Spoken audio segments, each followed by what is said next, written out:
Sería el año 1963, yo estaba creo que en primer grado, estaba por entrar al primer grado. Y bueno, había un problema en mi lectoescritura. En ese momento se sabía muy poco, prácticamente absolutamente nada de lo que es una dislexia. Y con el transcurrir del tiempo, bueno, eso fue desapareciendo y hasta que desapareció. Ayer fue el Día Internacional de la Dislexia. ¿Qué es la dislexia? Algo que padece el 10% de la población. Si vos tenés un aula con 20 chiquitos, 2 probablemente tengan dislexia, que en sí es un problema de la lectoescritura. Y acá está el problema, es un problema de la lectura entre unas cosas. Ahora lo vamos a explicar muy bien.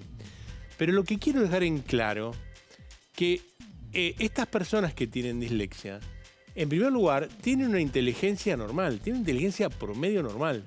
No tienen ninguna dificultad física, psíquica ni sociocultural. Te voy a mostrar a algunas personas que han tenido dislexia en su vida. Y ahora Lucas nos va a contar qué es vivir con dislexia. Pero ahí tenés Isaac Newton, Bill Gates, Pablo Picasso, Einstein. Todos estos personajes que han sido muy capaces tuvieron dislexia. Yo te voy a contar la historia, pero antes vamos a presentarlo a Lucas con este pequeño video y después vamos a charlar con él. Mirá qué interesante, pero además quiero que prestes muchísima atención porque tal vez vos en casa tenés un nieto, una nena o un hijo que tiene este problema y estás muy angustiado y vas a ver que tiene solución. Míralo. Yo estaba cursando cuarto o tercer grado, me tocó a mí leer, leí como el y todos empezaron a reír, yo me puse a llorar, obviamente, porque no entendía nada, todos riéndose de mí, y la profesora me agarra, llorando y todo, me saca del aula y me dice, Lucas, yo sé que vos tenés un problema mental, una enfermedad, que no sé qué, pero va a estar bien, te voy a enseñar a leer. Y la miro y le digo, ¿una enfermedad? El día transcurre, llego al auto cuando mi mamá me vino a buscar al colegio, le digo, mamá, llorando porque lloré todo el día, tengo una enfermedad. Y me dice, no, ¿qué pasó? Me dice, no, amor, vos lo que tenés es dislexia, no es ningún tipo de enfermedad, simplemente es otra manera de percibir la información. Cuesta un poquito más leer, pero sos 100% capaz de hacer todo lo que quieras. Uno de los principales síntomas de la dislexia es, al leer, se te mueven las letras del lugar. De repente la A puede hacer esto, o esto, o esto. Y la P puede ser una R, también puede hacer esto. La palabra entera puede hacer esto. Otro de los síntomas principales es confundirte la izquierda y la derecha. Lo digo, porque encontré soluciones a ese problema tatuándomelas. Otro de los factores es que también afecte con los números. Esto tiene otro nombre, se llama discalculia, pero si se te mezclan las letras y los números, no sé qué nombre posee, pero es una extraña combinación entre la dislexia y la discalculia. Eso lo tengo yo también. ¿Qué le diría a un niño que estuvo en la misma posición en la que me encontré yo toda mi infancia? No hay nada malo en vos en lo absoluto. En lo absoluto. Sos exactamente como tenés que ser. Sos 100% capaz de hacer absolutamente todo lo que quieras. No hay nada que te detenga. Y esta capacidad que nosotros tenemos nos da otra manera de ver la vida. Y no sos ningún tonto, ninguna tonta. Sos 100% inteligente. Yo sé que vos podés. Si estás en casa y acabas de ver esto, quiero que si tenés alguien con este problema, lo llames y que comience a ver médico de familia.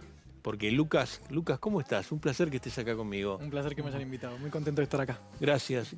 ¿Qué es vivir con dislexia? ¿Cómo lo puedes expresar vos en tu propio sentimiento, en tu propia vida? Lo que me gusta decir siempre es que nosotros entendemos que la dislexia es un problema que se encuentra en la hoja y el papel, pero en realidad va mucho más allá de la hoja y el papel. Es un estilo de vida. Es una manera entera de percibir el mundo de forma distinta a la media. Es enfrentarse con cosas que la gente que no es disléxica no se enfrenta. Es un estilo de vida. Decime, ¿a qué te enfrentás que vos habitualmente y que otra persona no lo hace? Hoy como adulto te puedo decir que me enfrento mucho a no entender cómo llegar a los lugares, por más de que me lo expliquen un montón de veces, no diferenciar la izquierda y la derecha. Cuando me quiero comunicar por WhatsApp, escribo todo mal y todo el tiempo me corrigen y trato de comunicarme por audio. Es un esfuerzo extra que tengo que hacer para leer los mensajes que me mandan. O estamos en una conversación y se me traba una palabra y tardo 5 segundos más que una persona que no es disléxica en descubrir qué palabra era y ya pasaron los 5 segundos, la conversación ya terminó y yo seguía trabado.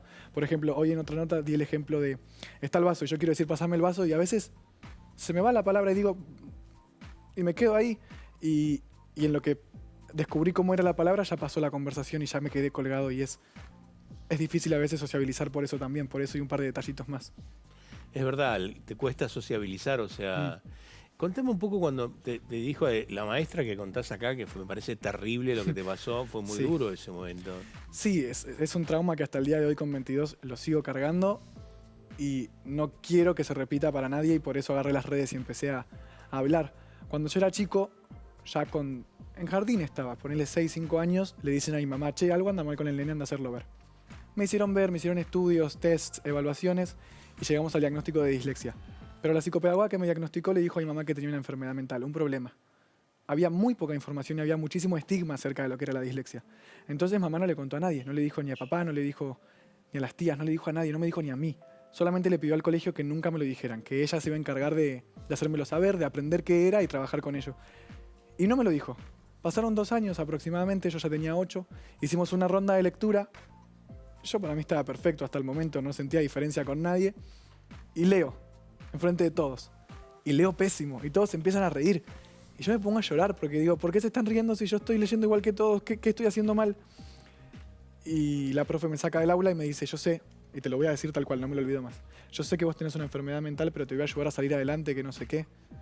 Yo asumo que sus intenciones eran buenas, pero volví a mi casa llorando, diciéndole a mamá, ¿me voy a morir? ¿Tengo una enfermedad? Esta mañana estaba bien, todos se rieron. Y mamá me explica, no, Lu, vos tenés dislexia, que es una forma distinta de percibir el mundo, nada más. Y ahí fue como me enteré. Qué importantes son los docentes, cómo te pueden estigmatizar y ponerte algo para toda la vida, ¿no? Qué Sí. importante el conocimiento que deben tener. ¿Y cómo fue tu evolución después? ¿O hasta el día de hoy que te cuesta Sí. escribir en WhatsApp, ¿no? ¿Cómo fue Sí, después de ahí? todavía ¿Cómo me cuesta avanzaste escribir. después? Escribir y leer es algo que todavía me cuesta, pero ya aceptando finalmente que soy disléxico es como sé cuándo pedir ayuda y no me siento mal por pedir ayuda. Al principio cuando somos chicos y nos enfrentamos con tantos golpes, con tanta estigmatización, todo el tiempo me dicen que soy tonto, todos mis exámenes están desaprobados, que nunca voy a llegar a nada, que soy el vago y me cargan de todas esas etiquetas que yo me empiezo a creer en cierto punto. Entonces mi autoestima va decayendo y decayendo y decayendo. Y es con lo que más lidiamos las personas neurodivergentes, con la autoestima. Y una vez que recibís el diagnóstico, todas esas etiquetas dejan de pesar y es como, che, al final no sos tonto, no sos todo lo que dijeron, sos disléxico. Mira, es verdad que Oscar, poné una placa que acabo de poner en mi tablet, que es la percepción de ineficacia que sufren las personas con... O sea, que percibís que no sos capaz, eso es lo que te hacen sentir. Eso es lo que me hacen sentir, lo que me dicen y lo que me demuestran con los exámenes, con que no llego a rendir porque tardo mucho más en leer las preguntas que una persona que no es disléxica. Me quiero expresar y como yo me expreso está desaprobado porque no está bien no saber escribir o que mezcles un concepto con el otro o que hagas dibujos para explicarte. Y te desaprueban y te hacen sentir así, te hacen ver así y vos te lo empezás a creer. Pero una vez que tenés el diagnóstico y un buen acompañamiento y una familia que lo entiende, lográs encontrar herramientas para comunicar lo que te pasa, entender lo que te pasa y saber que, no soy tonto, está todo bien, solamente soy disléxico y tengo que escuchar un audiolibro en vez de leer el libro que me dan. Vero, Sí, yo quiero saber si se puede entrenar, si hay alguna manera de frenar, digamos, la dislexia, si, no sé, haciendo algo con las palabras, si se puede revertir de alguna forma, aunque sea un porcentaje. ¿hiciste tratamiento psicopedagógico? Sí, acompañamiento toda la vida. Pasaba más horas en la psicopedagoga, el psicólogo y el neurólogo que en clases recreativas o haciendo sociales, teniendo amigos por fuera del colegio. Y sí se puede hacer, algo que no se puede hacer es curarla, porque no es una enfermedad, eso tiene que quedar clarísimo. Es simplemente una forma de percibir el mundo, es un cableado que viene desde el nacimiento. Lo que podemos hacer es entrenarla, y con eso me refiero a leer y practicar y tratar de hacerte amigo de tu cabeza y con ella ponerte de la mano e ir leyendo para poder ir sabiendo lo que va a ser. Por ejemplo, yo cuando leo sé que la M es una W. Entonces ahora yo cuando estoy leyendo sé que cuando veo una W capaz es una M.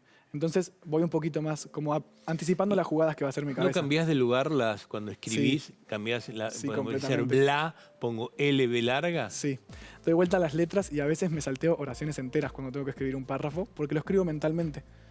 Yo lo releo y no veo qué falta porque yo sé que va ahí y ¿Vos no sabés- encuentro el error. Vos sabés qué interesante es que vos aprendiste a caminar, aprendiste a correr, aprendiste a hablar sin ningún problema porque es innato del ser humano, de la raza humana. Sí, Pero leer y escribir lo aprendimos hace 2500 años, o sea que lo tenemos que aprender, no es que venís y de golpe salís caminando. Te está viendo alguien acá, ¿no? Te está viendo en este momento. ¿Cómo se da cuenta que puede llegar a ser disléxico? yo creo que los síntomas son muy evidentes. Cuando vos empezás a ver que te confundís las letras, hay personas a la que les afecta 24/7, como a mí, es realmente un estilo de vida no me manejo con lectura, me manejo de otra forma, lo mismo con los números, pero hay gente que le afecta solamente en situaciones de estrés o después de haber vivido algo feo o cuando está pasado de rosca, por así decirle, como dice mi mamá. Y yo creo que si empezás a ver que esas cosas, esas mínimas cosas como confundirte la izquierda y la derecha o no, o como que quisiste leer y las cosas se empiezan a mover, yo creo que ahí es como un cartelito, un botón que dice, capaz tenés dislexia. Y ahí es cuando nos tenemos que acercar a un psicopedagogo, a un neurólogo o a alguien especializado en el tema para empezar a lo que sería el diagnóstico o consultar con un profesional, que son los que te llevan al diagnóstico final. Mostrame los tatuajes, pues son geniales. Te marcaste ahí la derecha y la izquierda. Sí. ¿Tendrías un problema en ese momento con eso? ¿Sabes qué? Más allá de eso, quiero saber cómo son los tratamientos de la dislexia. ¿Qué es lo que haces? Es muchas horas en el psicopedagogo, en la psicopedagoga, practicando, conversando, leyendo. Del colegio te mandan cuadernillos que son para completar con la forma de la A y la U, que con la M, que practiques la manuscritura. Pero en realidad, en vez de hacer todo ese esfuerzo extra, que es frustrante porque nunca llega a nada, porque los errores siguen pasando, porque no es algo que se mejora, sino algo que se entrena. Yo sé ahora que cada vez que hago una M, capaz hago una N. Pero yo lo sé, no lo puedo evitar hacer, pero yo sé que lo puedo hacer. Lo que de verdad nos cambia la vida a nosotros al final es cuando nos dejan aplicar nuestras adaptaciones, que son muy sencillas. Hay una ley que dice que tienen que ser aplicadas. Si no me equivoco es la 27.306. Espero haberla dicho bien. Esta ley dice que es obligatorio el uso de nuestras adaptaciones. Y esas adaptaciones son muy fáciles de aplicar, es muy sencillo. Que los temas que vamos a ver, que los libros que vamos a leer tengan versión audiolibro. Que a la hora de rendir nos den más tiempo. Que exista la posibilidad de rendir en oral en vez de escrito. Es muy importante lo que estás diciendo. Volvemos a decir, ¿audiolibros dijiste? Que los materiales estén en versión audiolibro, para que en vez de estar leyendo y leyendo y leyendo y no poder entender, lo escuchemos. Por lo general, cuando estás conviviendo con disléxicos, te das cuenta que si les explicas algo hablado o escuchan un audiolibro, se lo aprenden de memoria. Yo en literatura, el único libro que me dejaron escuchar audiolibro, me lo aprendí de memoria y me saqué un 10, y fue mi primer 10 en literatura y la profesora no podía creerlo. Y es como, viste, te vengo diciendo desde que tengo 2 años que me dejes escuchar un audiolibro. Pero bueno, nunca me dejaron. Y al final cuando me dejaron, se notó la diferencia. Y no es porque me lo hicieron más fácil, es porque soy igual de capaz que los demás, pero este no es el camino, es este. Audiolibro en vez de leer y escribir. Dice que la ley tiene algo más, dijiste aparte. Y la ley dice que es obligatorio. Más tiempo en los exámenes. Más tiempo en los exámenes, que las fotocopias tengan un interlineado más grande, con letras un poco más grandes. Que no es difícil de hacer. Pones zoom en la letra, en el Word que haces la fotocopia, pones aumentar la letra y listo. Muchos profesores míos eran como, no tengo tiempo para hacer adaptaciones, Slevin deje de hacerse la víctima. No es tiempo. Hacé la fotocopia un poco más grande para todos y vas a ver que a todos nos Slevin se hace la víctima. Sí. Lucas se hace la víctima. Toda la vida. De parte de la directora, de los directivos, de los docentes. Y fue muchísimo el bullying que sufrí de mis docentes. Eso es lo ahora te bullying digo, de los docentes. Sí. Eso es lo que ahora te digo que es gracioso de mi historia, porque es como los adultos docentes son quienes se supone que tienen que cuidar a los nenes.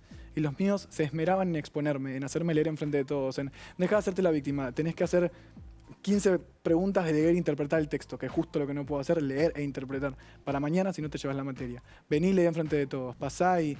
Era constante, y ya para fin de secundaria empecé con ataques de pánico, con mucha presión, ya está, me mato, no puedo más, tipo, hago todo mal, no importa cuánto lo intente.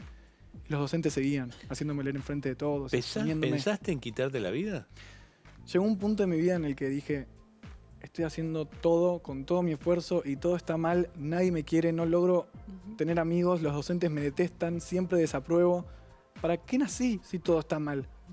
Gracias a Dios logré hablarlo con mi mamá y me dijo, haga un cambio, está todo bien, vamos por otro camino. Y ahí conocí a Gustavo Achiabara Guavichacra, nunca sé decir el apellido, es muy complicado, que es uno de los directores de DIFAM, que es la Asociación de Dislexia y Familia, que fue la persona que mejor me pudo explicar qué es la dislexia. Me miró a los ojos y me dijo, Lu, vos sos disléxico, nunca vas a saber leer y está bien. Escúchate un audiolibro. Y ahí empecé a entender como, está bien entonces ser quien soy, puedo hacerlo de otra forma. Y no es que nunca voy a saber leer, claro, hoy no leo. es que seas ineficaz o que no tenés capacidad, sino que es otra forma la que tenés que tener. Claro, y aparte es frustrante porque yo todo lo entendía. Yo todo lo que decía la profesora lo sabía y me gustaban mucho las materias que estudiaba. Pero era constante 1, 2, 1. Y nunca remontaba, por más que me esforzara, por más que me copiara, porque encima me copio mal, porque escribo mal y leo mal. Fue muy complicado. Y los docentes que me tocaron fueron súper cero empáticos. Y eso fue lo más difícil de la Lo que secundaria y es lo primaria. importante que es la contención, ¿no? Tuviste a tu madre, tu casa, de Sí. la contención es muy importante. Sí, mi mamá más que nada, porque ella al diagnosticarme a mí, ella se enteró que era disléxica también. Ella también Sí, es un tema hereditario la dislexia. tiene gran componente genético, sí, Sí. exactamente. Y ella al enterarse de que fue disléxica toda la vida me contó, yo tampoco terminé la secundaria y ahora entiendo por qué todo el tiempo me retaban y por qué era tonta y por qué no entendía nada. ¿Tenés hermanos? Tengo un hermano más chico que ahora está cursando el secundario, lo cambiamos de colegio en colegio en colegio hasta que encontramos uno que se especializa en saber qué hacer cuando un nene es disléxico, que todos deberían saberlo. Si estás en casa y estás escuchando esto, no te alarmes, quédate tranquilo. Lo ves acá Lucas, que está feliz, está contento, tiene su salida, puede salir. Tal vez tu nene no le va bien en el colegio y te estás volviendo loca a vos, porque cuando a los hijos no le va bien en la escuela, uno tiene una presión terrible como padre y no sabe cómo actuar. Tranqui, estas cosas se pueden solucionar. Estés donde estés del país, estés en el norte, el sur, esto, en un pequeño pueblito que vos estés, podés consultar, tenés que consultarlo. ¿Cuál fue tu vía de escape?